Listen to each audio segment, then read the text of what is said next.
dia em dia, ele lia o livro da lei de Deus, desde o primeiro dia até ao derradeiro, e declarando e explicando o sentido, faziam que lendo se entendesse.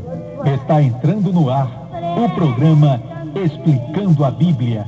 Apresentação, irmão Gilvan Silva.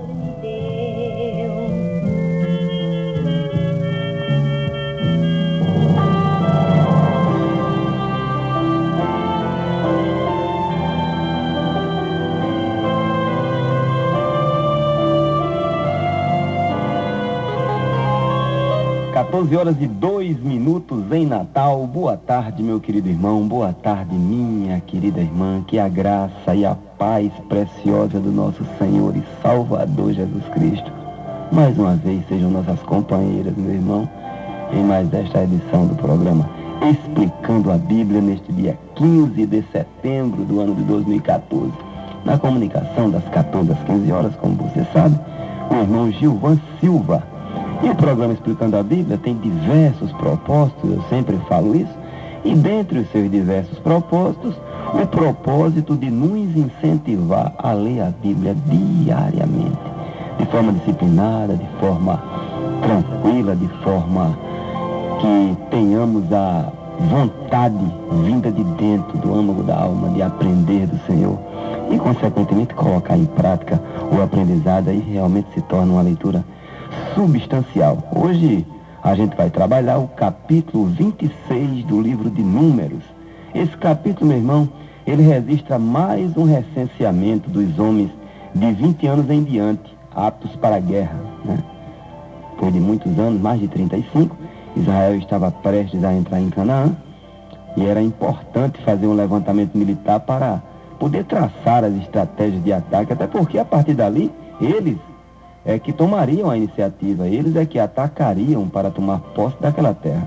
A razão é que havia chegado o limite da iniquidade do povo cananeu, e Deus sabia que eles, aquele povo, jamais dariam ouvidos à piedade e à justiça. Por outro lado, também havia chegado o tempo, segundo o tempo do Senhor, que era o momento de se cumprir a promessa feita a Abraão e confirmada a Isaac e a Jacó. Mas, meus amados, ontem, como eu informei na quinta-feira, a gente participou da meia maratona de Natal, eu juntamente com Marineide. Dentre tantos presentes, que ontem eu estava aniversariando, dentre tantos presentes que o Senhor me dispensou no dia do meu aniversário, ele reservou dar o 4º lugar geral a Marineide, o 4º lugar geral, assim como também o 1º lugar na faixa etária. Foi uma corrida bastante estudada devido ao forte calor que fazia. O sol estava causticante mesmo, tão forte que eu nunca havia corrido em condição tão desgastante. Correr em competição tem muito a ver com a vida, pois é algo que envolve, meu irmão, muita coisa, principalmente que saibamos fazer a leitura do nosso corpo ou nosso eu e ter a consciência de mudar de estratégia de acordo com cada situação. Em corridas de longa distância, colocamos o corpo em um estresse muito alto durante muito tempo. Para os irmãos terem uma ideia, Marineide passou, que foi o período da sua corrida, da sua prova, 1 hora e 37 minutos numa intensidade altíssima de corrida. Quando chegou no quilômetro 20, ela iniciou o sprint, que é aquela arrancada final, mas eu estava de lado, logo argumentei que não fosse, mantivesse o ritmo devido à temperatura do corpo estar muito elevada, até porque a sua 4ª colocação não estava sendo ameaçada. Terminamos bem e demos glória ao Senhor nosso Deus que faz. Mas nesse primeiro bloco, meu irmão, vamos falar, mudando para outro polo, vamos falar de perdas, tá certo? Como administrar essa coisa, que são as perdas, que muitas vezes a vida nos surpreende, e em outras são resultados daquilo que atraímos ao longo da existência. Precisamos ter essa maturidade de reconhecer. Meu irmão, ninguém gosta de perder. Gostamos é de ganhar, claro. Agora, para as perdas não se tornarem tão traumáticas, é importante conceituarmos direitinho o que é perder dentro de cada situação. Claro que existem aquelas perdas que são mais difíceis de lidar. O desvio do caminho do céu é muito difícil de lidar com uma perda dessa. É perda da alma, da eternidade. Divórcio é outra perda também muito difícil de lidar. Morte de entes queridos, emprego, saúde, amizades leais, quando ela começa a fugir entre os dedos, e tantas outras coisas que o tempo não nos permite elencar aqui. O proveitoso que acontece nas perdas é a experiência e a maturidade que adquirimos. Isso quando temos, irmãos, uma vida pautada na comunhão com o Senhor. Caso contrário, eu digo, quando perdemos e não sabemos canalizar a perda, a vida pode se tornar amarga de uma forma tão nociva que passamos a distribuir forçadamente nossa amargura para outras pessoas. O problema se configura risco de comprometimento sério, meu irmão, quando decidimos espalhar essa amargura sobre as pessoas mais próximas, como amigos, família e subordinados. Nesse ponto, a vigilância, aquela que Jesus falou tantas vezes, meu irmão, que é a leitura do nosso interior, precisa ser aguçada para que não acabemos perdendo a nossa identidade, principalmente a identidade cristã e a sensibilidade das coisas que constroem a nossa felicidade. Temos uma lição, meu irmão, que Jesus resolveu dar essa lição assim em reserva para os 12 apóstolos. E os evangelistas, especialmente os sinóticos, eles resolveram registrar na Bíblia. Os dois irmãos, Tiago e João, eles fizeram um pedido que foge da esfera da humildade, que, diga-se de passagem, humildade é um requisito fundamental para atrair a graça de Deus. E eles pediram para serem os braços fortes de Jesus na implantação do seu reino, onde um se sentaria na direita e o outro na esquerda. Eles queriam perder, eles queriam ganhar, e ainda que fosse em detrimento dos demais. E essa disputa já se travava entre os 12. Nessa ocasião em que extrapolaram os limites do absurdo, Jesus resolveu os instruir de forma que sua instrução servisse de base para todo aquele que viesse a decidir lhe seguir, lhe imitar. Jesus chamou todos a si, o texto diz. Acredito que colocando toda a carga de meiguice e ternura na voz, e falou de uma forma penetrante. Eu vou parafrasear fazendo um raciocínio lógico dessa instrução de Jesus. Mais ou menos assim. Vocês sabem que aqueles que exercem função de superioridade e se estribam, se apoiam nessa ilusão de superioridade, centralizando a vida na função que ocupam, se assenhoreiam dos subordinados, exercendo um autoritarismo desumano e cruel, promovendo retaliações de forma a tentar reduzir o seu semelhante. É assim que acontece lá. Mas esqueçam, meus discípulos, esse método diabólico, porque entre vocês não é assim que funciona. A primeira coisa que vocês devem entranhar no coração, quando o chamado for para liderar, é servir e doar-se, porque o principal critério do céu é o serviço abnegado, amoroso, de uma forma tão polarizada, extremada com os costumes do mundo, que aquele que quiser ser o primeiro deve servir aos demais com altruísmo e fraternidade. Aí ele continuou: vejam o meu exemplo, eu sou o Filho de Deus e vim ao mundo para servir a todas as pessoas e dar a minha vida em resgate de todo aquele que crê nessa verdade. Esse foi o ensino que Jesus deixou ali, em particular para os 12, e hoje é muito conhecido no nosso meio. Mas, meu irmão, com isso, Jesus ele está nos dando, a mim e a você, a grande lição de que no reino dele as coisas funcionam diferente, opostas ao sistema do mundo. O que pode ser considerado perda dentro dos conceitos seculares, inclusive a entrega da própria vida, pode ser a grande demonstração prática do amor que deve nortear a vida de todo homem de Deus.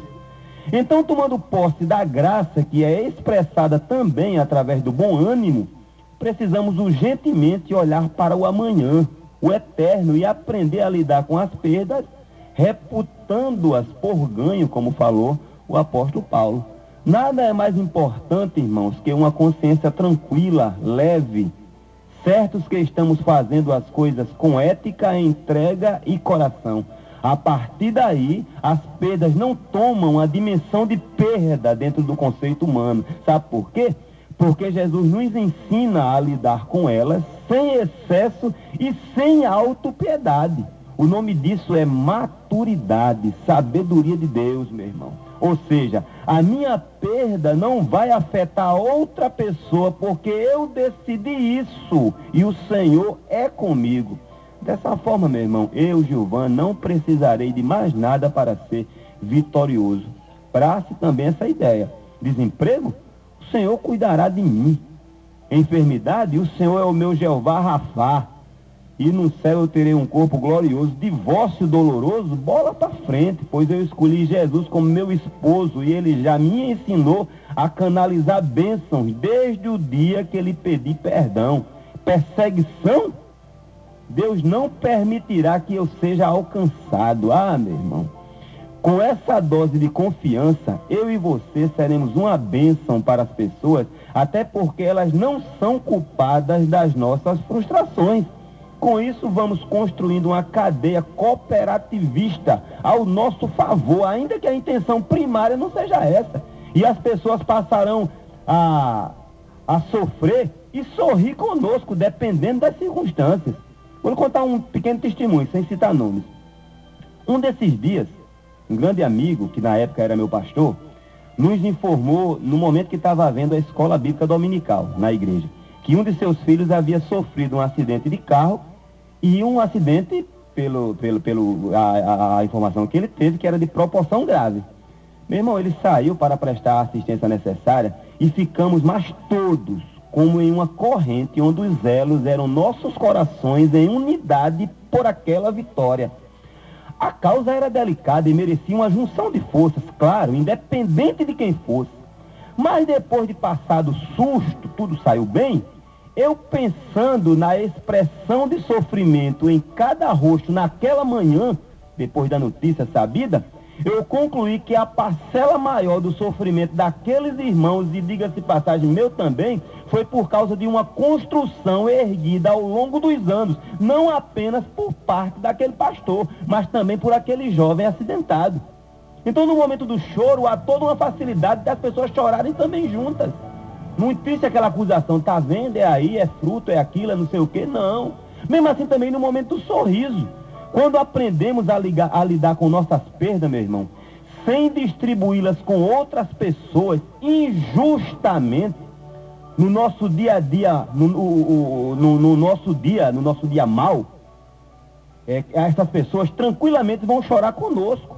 Assim também como todos se alegram pelas nossas vitórias, ao ponto de até o invejoso ele vinha sentir remorso pelo seu sentimento. Vou citar aqui um provérbio que está escrito no capítulo 17, é o verso 17. Em todo tempo ama o irmão e na angústia... Não, em todo tempo ama o amigo e na angústia nasce o irmão. Caso contrário, meu irmão, se a gente não pensar assim, nas perdas nessa ótica, sempre sendo vencedor em Cristo, que venceu aparentemente perdendo, se a gente não pensar assim, nas voltas que a vida dá, segundo a minha mãe dizia, o mundo das muitas voltas. Isso é uma profundidade tremenda, esse provérbio popular. Uma dessas voltas a gente pode encontrar justamente, exatamente, aquela pessoa que um dia foi alvo da nossa divisão forçada de perdas, da nossa maldade, mas em posição, o mundo girou, aquela pessoa está em posição de poder nos favorecer, o que pode não ocorrer pela lembrança de um dia ter sido nossa vítima. Então pensemos bem isso, porque a vida é uma coisa prática, não é uma coisa fantasiosa, nem um achismo do meu coração, não. Aquilo que o homem semear, certamente ele colherá. Essa semana a gente vai fazer uma seleção, um especial com as músicas do Grupo Logos. São 12 canções, são 3 por dia, 12 canções especiais, meu irmão, do Grupo Logos. A primeira que a gente vai ouvir é Teu Perdão, exatamente com o Grupo Logos às 14h15.